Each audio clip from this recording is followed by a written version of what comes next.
Welcome back to the channel. Don't forget to like, share, and subscribe my channel. Today we are explore how to create a business event highlight using Posterize in Photoshop. I open Photoshop and select the Posterize adjustment because this business event visual must be eye-catching.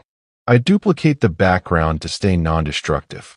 I adjust Posterize levels carefully, pausing to see how the tones change. Business visuals need calm precision. I notice some details are lost, so I mask selectively with a soft brush to preserve important parts. I zoom in and refine edges for smooth transitions. I choose colors to highlight key business elements and text for the event. I add text layers using the Type tool,